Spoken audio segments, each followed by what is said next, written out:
2021년 올해 10대 농정 이슈의 첫 번째는 농촌 재생 추진입니다. 그 선정 이유를 보면 농촌은 베이비 부머 세대 등이 이주하길 원하고 사람이 적게 사는 저밀도 지역이라는 점입니다. 전체 도시민 중 약 14%, 560만 명이 5년 이내에 이주해 살고 싶어하는 곳이기도 합니다. 그렇지만 농촌은 살기에 불편하므로 농촌 지역 재생을 구체적으로 추진하는 정책들이 많아질 것이라 전망했습니다. 귀촌 활성화 추진 계획도 그런 정책 중 하나입니다. 귀촌 지원 정책의 법적 근거가 되는 귀농어 귀촌 활성화 및 지원에 관한 법률. 이 법은 농식품부와 해양수산부가 책임 부서입니다. 중앙부처의 법은 지자체로 가면 조례로 바뀌고 중앙부처의 연계부서가 조례를 만드는 게 일반적입니다. 이렇게 만들어진 귀농어 귀촌 조례들. 그런데 귀농어 귀촌 조례에서 귀촌은 쏙 빼고 귀농어 조례만 만든 곳이 전국에 50곳이나 됩니다. 일반적인 행정 업무의 틀을 깨면서까지 귀촌 조례를 만들지 않은 시군들은 귀촌의 필요성이 없는 또는 귀촌인들이 없는 지역일까요? 그렇지는 않습니다. 그렇다면 왜 이런 일이 벌어졌을까요? 귀농어 조례는 쉽게 농업어업 부서가 맡습니다.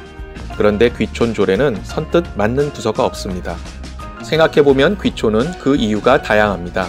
쉬러 오거나 자녀 교육 때문에, 살 집을 구하거나 일자리를 찾아서, 결혼해서 등 이에 따라 담당 부서도 달라집니다. 사정이 이러니 귀촌 업무를 맡을 부서를 정하려다 보면 결국 아무도 맡으려 하지 않는 업무가 돼버린 것입니다. 새로운 발상이 필요하겠네요. 다양한 귀촌인의 욕구를 깔때기처럼 모아 서비스하는 방법, 중간지원조직의 설치로 추진되고 있습니다. 중간지원조직은 행정부서들과 귀촌인의 중간에서 소통과 협력을 이끌어내는 역할을 하게 됩니다.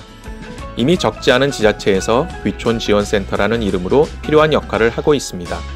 이런 중간지원조직들은 농촌 활성화의 주역으로 주목받는 창조계층 귀촌인의 확보를 위해서도 꼭 필요합니다.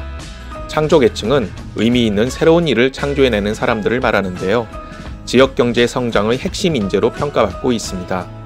그런데 이 인재들은 다양성과 개방성이 높은 곳에서 살기를 좋아한다고 합니다.